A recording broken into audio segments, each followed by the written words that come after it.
and just a spectacular group of people. And a lot of them are here tonight too, which I was sitting around thinking and counting how many Oscar winners are in the audience, and how many people worked on so many amazing films, and really, it's a great time to celebrate a great film. And the great thing about Iron Giants is that Iron Giants is one of the few films that when the lights come up, there's more men crying than women.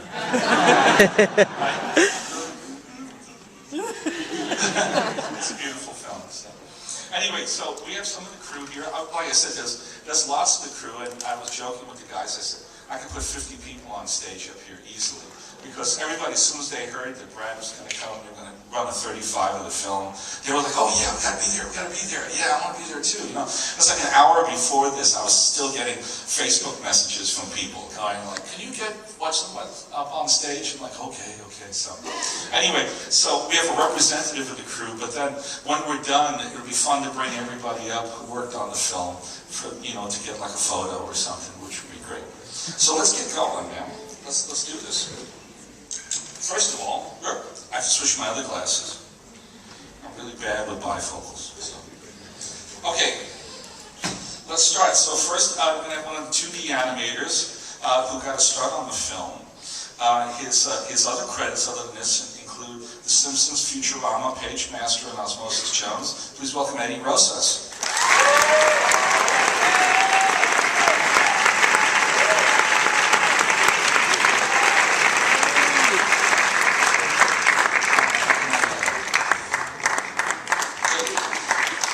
Have one of the 3D animators, because the amazing thing about this film is that this is one of the first films in which 3D animation and 2D animation matched perfectly and didn't stick out, and they blended so well together. And the work between the 2D crew and the 3D crews was just magnificent on this film.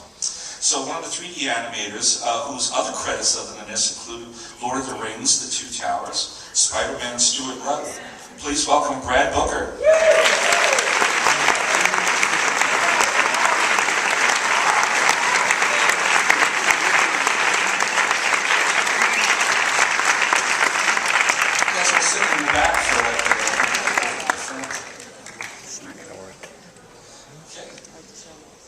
The next person is one of the nowadays we call them CG supervisors. Back then they didn't have that. They call them CG developers or whatever. But it's basically one of the guys really responsible for making this harmonious marriage between 2D and 3D, as well as he was like one of the mainstays of the Disney CG department.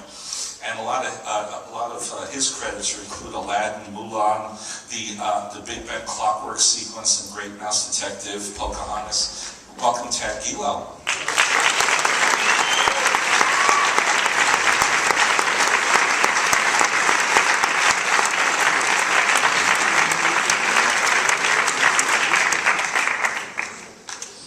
Then now we're going to have our designers, the art director of the film, whose other credits include Phineas and Ferb, Kim Possible, Garfield, and Looney Tunes, Mr. Alan Bodman.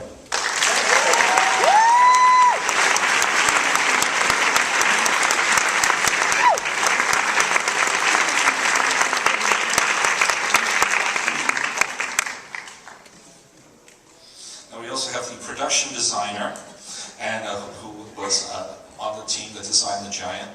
And his other credits include Finding Nemo, Space Jam, Angry Beavers, and Osmosis Jones. Mark Whiting. Mark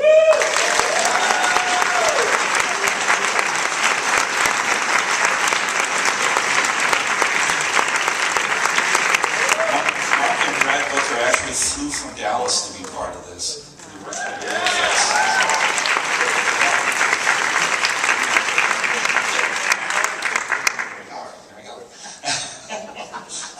One of the other designers was also in on the design of The Giant, and he did storyboards, he did animation, he did design work, he did writing, he made coffee, he parked people's cars. It was wonderful.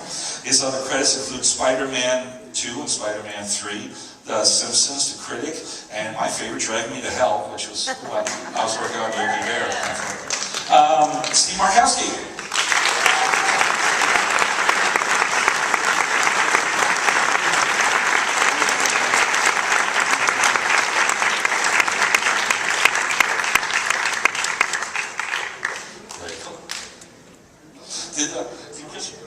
Donald leave? Yeah, he left? Okay. It's okay, so then let's bring Eli back up, the voice of Hogarth. His other credits include American Pie, Touched by an Angel, and Static Shock. Eli, come on.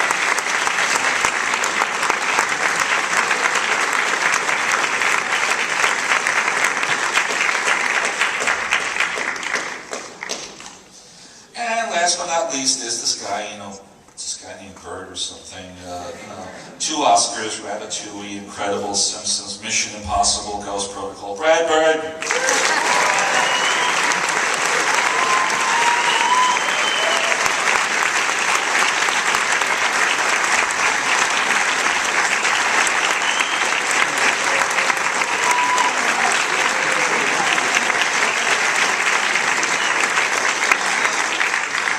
Should I take this? Maybe I'll take this one. I'll go to this side. We'll play like Jerry Springer. Pass the mic around. There we go. Are we good? Brad's gonna sit on my lap. All right. There you go. Yeah, kid. Stand up and easy exercise. Okay, Mr. Brad. So let's start out with the genesis of this project. I mean, Ted Hughes was like one of the great poets in modern English literature. Wrote this story in the 60s. And Pete Townsend of The Who, had written music for it and was planning like sort of a rock opera sort of thing. How did you first find out about it? Man, it's kind of funky. Which one of these? All right, Use that one. That's that one. check. All right. Mic check. When I had a project at Turner, which was for a very short time making animated features, and for me, I used to call it Turner suspended animation because they would never, they would kind of keep us just alive enough that we weren't gone. But anyway, when Warner's swallowed up Turner and the MGM Library and the Atlanta Braves and Hanna-Barbera and Cartoon Network and all the stuff that was Turner, they got the caraway seed of the last 3 months of my contract. And they said, we don't want to make Ray Gun, but maybe there's something here that you like. And so they had like 45 projects in development, which meant really that none of them were being developed, but they had them, and they said, just pick like a few that you're interested in, and then read them and see if there's anything there. And so I picked 3, and the one that I liked was Iron Giant. But I had a very different idea for it than they wanted to do the story. And the story in the book is the giant. It's in England. There's no specific time period. The giant, Hogarth has 2 parents, and about halfway through the book, it becomes a contest between the giant and this space bat the size of Australia, and they go back and forth. They have this competition going into the sun and back. And I kind of felt like the story was of the boy and the robot, so I came back to Warner Brothers. I know this is a long story. I'm feeling guilty because there's all these other people here. Yeah. Very quickly, I came back and I said, I really like this story, but I have a different idea for it. And I said, what if a gun had a soul and didn't want to be a gun? And they liked that line. And so they gave me a meeting based on just that line. And I got into the meeting, and unbeknownst to them, I'd written a whole alternate story, and I didn't tell any of them. I just started unloading it. So they said, Brad has this idea, and here, and I went, what if a gun had a soul and didn't want to be a gun? And everybody nodded, and they were happy. And then I said, and it's set in 1950, and da-da-da-da. And all of a sudden, they were like getting really nervous. There's this government guy, there's this beatnik character, and blah, blah, blah. And the guys that had gotten in the meeting thought I was like out of control because they didn't know about any of this. And suddenly this rogue guy was going insane in the office in front of the heads of the studio. So they were like kind of panicking, but the heads of the studio were liking it. And so about halfway through the pitch, I saw one of them suddenly elbow the other one, and he started writing down what I was saying, you know, and so they liked it. They wanted to go ahead with it, and they wanted to make a deal with me, and then it sort of went from there. But I found out later that they had commissioned 2 guys to write treatments based on the notes of my pitch while I was negotiating with them. And one of them almost got screen credit, but I was smart enough to write it down and register it with the Writers Guild before I gave the pitch. So they were actually on the books as screen story by Joe Guy, who took the notes. And the notes were all wrong, by the way. A lot of it was screwed up, but anyway. I noticed that there's a credit there for Ted Hughes, that he was a consultant. Did he like interact with you at all? We talked to him on the phone. Allison Abate, the producer, had some conversations with him. We got a really nice letter from him. When I went to London to have dinner with Pete Townsend, Ted was supposed to join us, but he called in that night and said that he wasn't feeling well, and you know, maybe could we get together tomorrow, and unfortunately I was leaving the next day, and none of us knew that he was sick, but he was actually dying, so you know, he never saw the completed film, but he knew what we were doing with the story, and he actually liked it, and wrote this very nice letter, you know, to us, you know, so. No, I never got to meet him, but I came that close. Wow. Okay. Got to meet his family, though. Oh, that's neat. That's neat. So now, one of the things I know a lot of people want to know about, and we can throw this at Mark and Steve, is the design of the giant. I mean, you know, I'm like, okay, I'm in my 50s now, and it's like, and I'm at a point where like, it was a toy I wanted to buy. Like, I wanted that toy. That's such a freaking cool toy. And it's like, you know, where did you come up with that design, or like, what was the genesis of the creation of the design of the giant?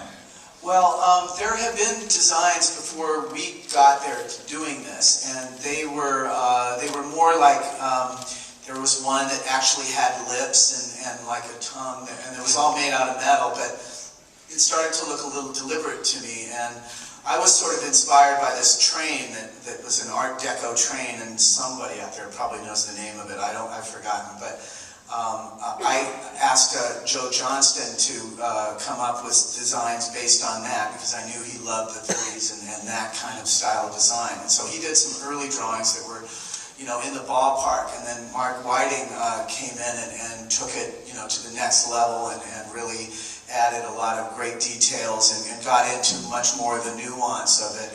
And you know, Joe had a career as a director, and you know, he did it as a favor to me, you know, but he just did, you know, a few drawings, and then Mark really kind of hunkered down and pushed it through. And once it got to a certain point there, you know, and it started to, you know, we were actually heading towards animation, and Steve got involved in the design and kind of helped finesse it and bring it into 3D and make it so that it would work for animation.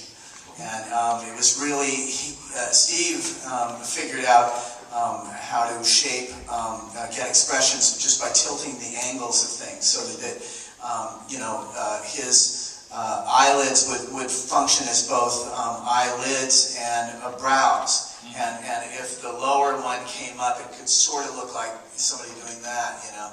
And so it was taking a very limited number of shapes, and by kind of bending them toward the camera in certain directions could change whether it was a smile or a frown. And that's, you know, there was a trick to that, and then I think they all did a great job. Did they want to jump anything into it? Mr. Whiting. Sure.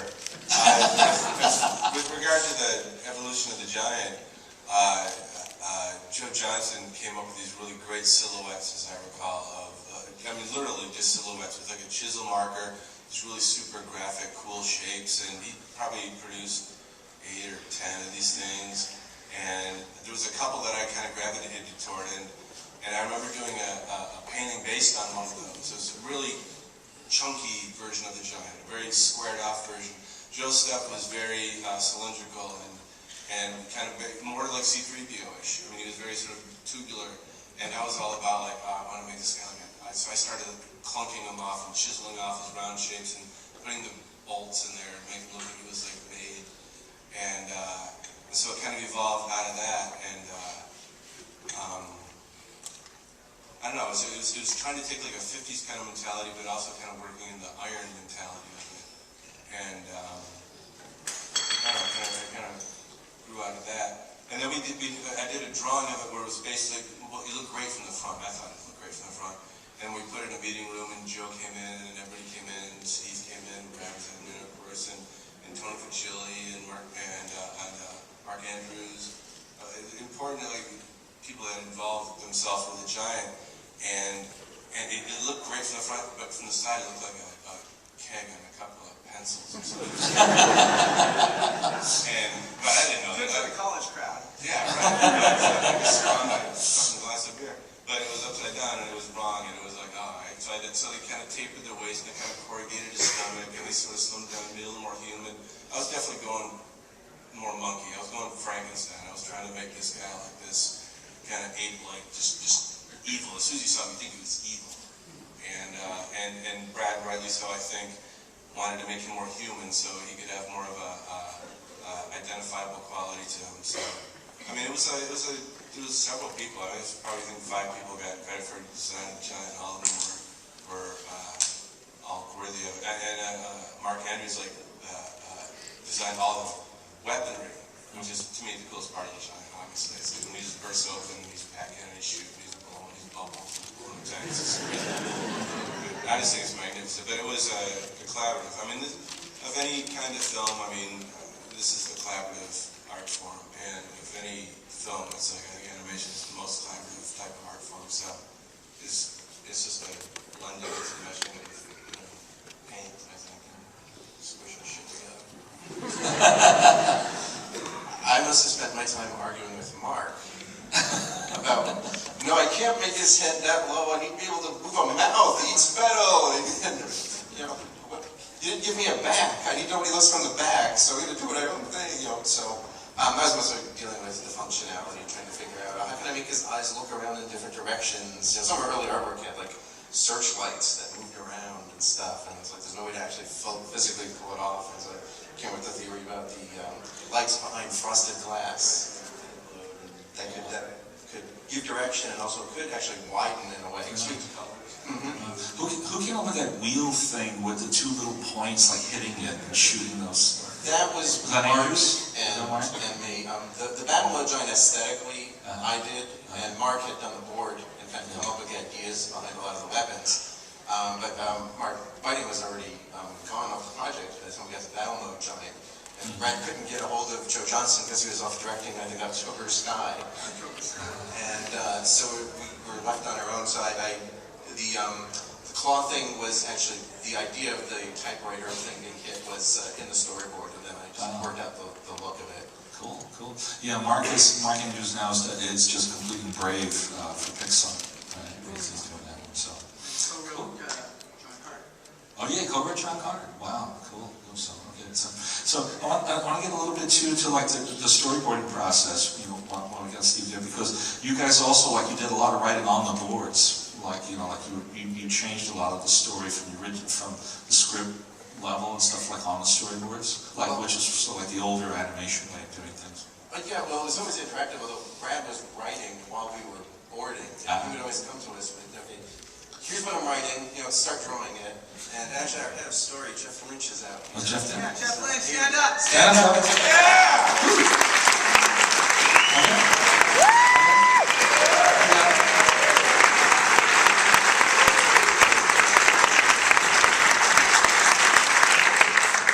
Nice, okay.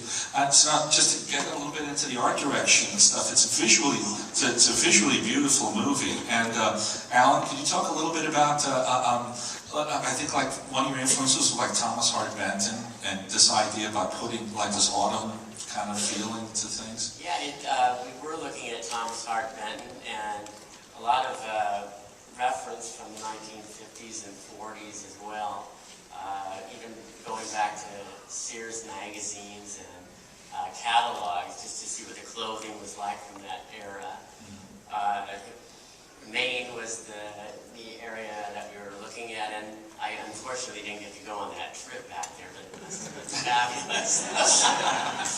That's a cool thing about animations, when you get to go on trips. Cool. Yeah, I missed out on that one, but it was really wonderful to try to achieve those colors. And I think the great thing that I loved was the autumnal colors of the year, and then as it changes throughout the film. We were doing so many different changes from daytime to nighttime to dusk, and all these beautiful colors that by the time you get to the point where the giant is turning into the gun, all the color has been zapped out of the film to white, and I just love that direction that you gave to us to do that. And I just, yeah, Lou definitely did that great moment when Giant shoots the gun and the whole scene turns from red to green. It was really beautiful. I just loved working with Brad to do this color script through the film. Prior to coming on to Iron Giant, I had been doing Warner Classic films, and I really was thinking more in terms of painting a background and not really how it flows through the film. So it was a great education to actually do a whole film and see how color really plays throughout a film. And I think it was your reference that really keyed me in that creating a color script is like writing a song. There's so many changes within the song, the tempo, the melody, and here you are doing it through the use of color. And that film just has so many different variations in color as you move from start to finish. Mark, you have, I followed a lot of Mark's great design. He did tremendous paintings, and I was able to really utilize a lot of his paintings and textures. I think one of the challenges, though, was taking the design that Mark had done and doing it in such a way that everyone could paint these paintings in a short time. So you have to kind of abbreviate without losing some of his details, and that was a really big challenge, and I think it still holds up well today.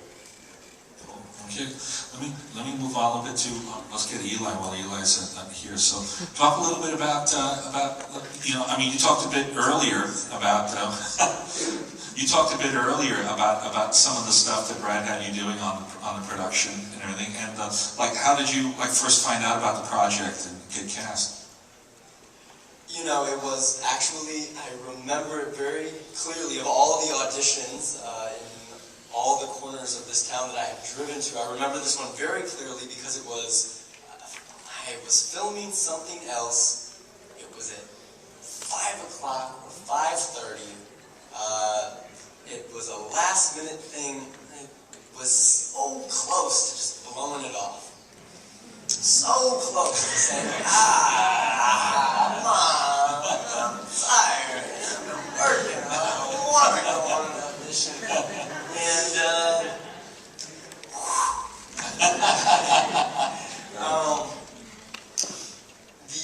the experience itself of making film really was, I cannot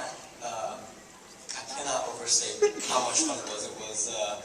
It was really a one-on-one process. I think in the entire time I worked at one session with Chris and one session with Jennifer. And my recollection of both of them is, hey, quit hogging Brad. Come on, we got a thing going here. What are you trying to do? And otherwise it was just being in the booth with Brad, working each line, and I must say it's very edifying to hear all of you describe your work because I was made my one essential contribution, and then it just materialized in front of my eyes in the theater one day. So I really love hearing you guys describe your work and seeing it now with new eyes and getting to appreciate the artistry of it. So thanks. Cool. So, Brad, I was thinking, while we're talking about Eli and stuff, I remember there was some issues you had with the studio about chloroforming your kid and something. There's like, you have to do that, you have to. Well, I felt like there was going to be a lot of, it was the next thing, I thought. There's going to be a whole spate of chloroform kid movies. But I'll tell you, when he did it in the studio, it's really not so bad. And we had him sign all kinds of things in his contract. The film actually had a lot of that stuff in it. There was this one very long meeting about whether the bomb was, an atomic bomb, and I somehow got them to agree with it by saying it was a ballistic missile, and they go, so it's not atomic, and I go, it's a ballistic missile. And I said, well, if it's a ballistic missile, I guess that's okay. It's a ballistic atomic missile, but as long as they're buying it. Go. It's fun. Get out of the room. So there was a lot of stuff like that. Yeah. All right. Well, I guess one of the guys on this end here. So, Tad, talk a little bit about like one of the things that really stuck out about this film was this kind of marriage of 2D and 3D and getting it to work. Because at that time 3D stuff was still like everything was very shiny, metallic looking, and whatever, but it wouldn't really match with traditional animation. And like, what was the challenge of it? Well, the key to it is getting it to match, and one of the basic ways we did that is to incorporate all of our 3D stuff into the same pipeline as the rest of the movie. So, as you see things now, you might think the giant was rendered and then composited and added to it, and it really wasn't. It was composited later, but not actually rendered. It was rendered into line work, and then that line work brought into the 2D system, and so that the same color stylist can work exactly the same way they did with every other character, and that they worked with the giant so they could pick the right colors. And so it put us, and so that was one of our big challenges, to get that incorporated into both, into our pipeline, but also as well incorporated into the film. We also worked very, very hard on the actual toon shading. So that's something I had done previously at Disney a number of times. Most of the toon shading here was written by Brian Gardner, one of the members of the team, and worked really hard to make sure that there was a little wobbliness in the line, or just trying to really capture and make sure that it looked like pencil work when it was done, and then marrying that all together with camera moves. So we could, and I'll let Brad talk about this as an animator, but we worked to bring together the same camera mechanics that we would finally see on film, that the 2D artists that when they're doing their compositing work, would see exactly the same thing as all the 3D artists. So it's all married together. Okay, cool. So that was a good lead in, Brad. So Brad, you want to talk about the other Brad, about the creation of the 3D animation? I was lucky enough. This was one of my first films that I worked on. It was actually my second film, but I claim it to be my first film. We won't talk about the first one, but I was really lucky to be part of this, and I think on the first film, Tad kind of gave me a chance to step up from being just a normal CG generalist to really stepping over into character animation. And when I first got onto it, I think Brad and the story crew, we came onto the film and they were still trying to work out stories, so there was a lot of downtime in the beginning. And I think Steve and I talked about, what we can do to help keep people busy. So Steve had actually done the first, I think, kind of more stiff, one of the walk cycles that you see, in the beginning of the film. And then I went down, being young and stupid, I went down into the story department and found this whole boarded sequence in the end of the movie that I think actually changed quite a bit by the time it was all said and done. But it was a whole scene where the giant went out into traffic and he was trying not to step on cars. So I basically took that scene and started animating a run cycle with one of my compatriots sitting in the back there, Richie Bainham. Oscar-winning animation director sitting back. Avatar and Return of the King. Anyway, I started working on this run cycle, and Richie helped me kind of get it there, and then I just started like basically animating shots from the end of the movie. So because we started doing that, Steve, I appreciate it, gave me the whole kind of battle, or the whole action sequence at the end of the film, where he gets hit in the back with the missile, and he basically runs through the town. So all those shots I got to do because I had done the run cycle. So anyway, that's Let's deal in Eddie here. So Eddie, so you were part of a trio and everything of like young artists, like right out of Cal Arts and stuff. And, Yeah. And getting your first character animation. So what was that like? It was pretty unique. So yeah, I'm up here representing basically a small group of students that was given this amazing opportunity. Myself and 3 others were basically in the right place at the right time, is how I like to look at it. There was Peter Song, who's now co-directing at the Pixar. Yeah. Peter was also the model for the little kid and Up and everything, the little boys. Yeah, and the voice of Emil. Yeah. Yep. Oh yeah. Yeah, and Shane Bridmore, who's in the audience somewhere. I'm not sure where he is. Shane's, won an Annie Award for design on Coraline, and amongst other things. And there was also Andy Schuler, who is now a storyboard artist over at DreamWorks. But yeah, it was between our junior and senior year at Cal Arts when Brad and Tony Fucili came up, and they were both former graduates of the program, so they had that connection. But they came up there to look at portfolios, and yeah, and at the time we knew of Brad from Family Dog and The Simpsons, and also as director of Ray Gun, which we were all really excited about at school. And we also knew he had the reputation of being kind of the rebel of animation, which we thought was really cool.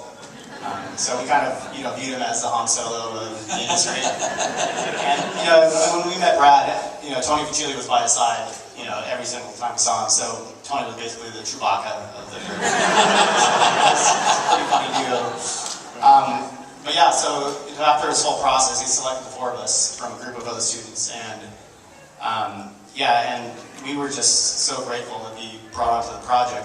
And for Brad, it was like, they took us under their wing, both Brad and Tony, and I think for Brad it was more of a pay it forward type of deal with what Milk Hall did with him early on in his career. So we were just, we were eternally grateful for the opportunity that he gave us. Before I throw this open to, like we can take a question or two from the audience, Brad, I was just wondering that, like in retrospect, because now you've done a couple of films since this film, what keeps bringing you back to this one?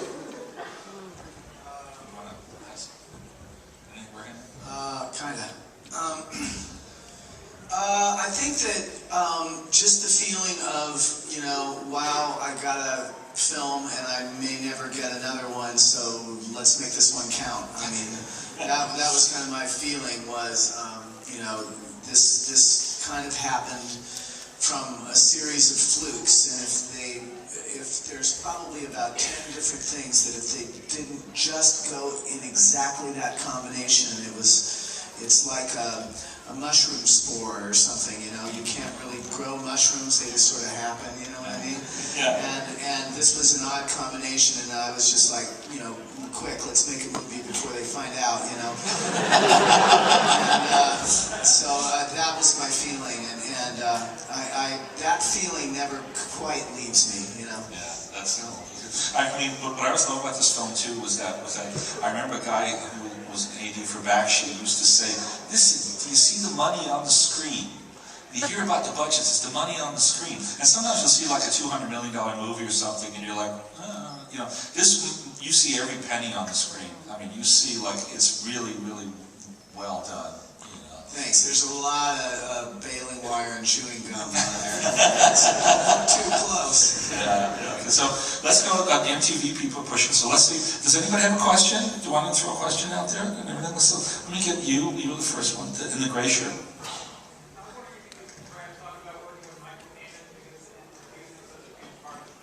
Oh yeah, about the music. Yeah, about Michael Kamen.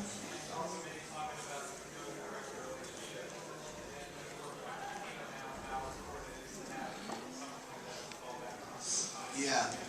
Well, music, I mean, this is like 101, but music is really key, and it's sort of like open heart surgery at the end of the movie because it's late in the game, but a good score can absolutely make a film, and a bad score can just damage it just unbelievably, and it's all at the last bit when everything is done. So I was really lucky to get Michael Kamen, who lived in England even though he was an American, and so he kind of was familiar with the material, and he knew a lot of those guys because he played with Metallica. He did conducted orchestras with Metallica, and he knew Eric Clapton and Pete Townsend and all those guys. But he was kind of an intellectual guy and sort of a bohemian. It was unbelievably great to hang out with, and we recorded the music for Iron Giant in Prague. So I got to hang out with Michael Kamen and a lot of his guys in Prague, which was just cool upon cool. Cool times cool. And, he was just a really great guy. I was really sad, when he died. But I'm really, really happy I found Michael Giacchino, because I have a great relationship with him, and he's come through every single time. But Michael's score is fantastic. Both Michaels. Okay, we got one more. So how about that fellow back there with the hand up in the orange or red? You can see that. You ever see working on any of the traditional hand drawing features? Hand drawing features? Yeah, I would like to. I mean, I think it's really cool, and I feel like nobody's really putting the big bucks into it now. And when it's really done well, I think it has its own look that's very unique and not replicatable any other way. I mean, I also feel that way about Nick Park's work. I hope he never discovers a computer. Because, and I love computer films. Obviously, I've made 2 of them, and would absolutely welcome an opportunity to work that way again. It's just that all of these processes have their own feeling, and you can't get it any other way. I mean, Henry Selick's films. It seems like you ought to be able to replicate them in the computer, but you can't. There's something that's ineffable about touching something and moving it. And Henry's making a film in San Francisco right now, and it's great that it's stop motion. And I just think all of these things are as different and as valuable as jazz is to classical, but it's all great, and I don't think that there's enough hand-drawn films being done now. I'd love to see more. That's true. So, I want to thank our panelists, and I want to thank Brad. I gotta add one thing. Oh, sure, go ahead. There, I'm sorry. This is just a weird story, and you should know about it, because I'll be very short.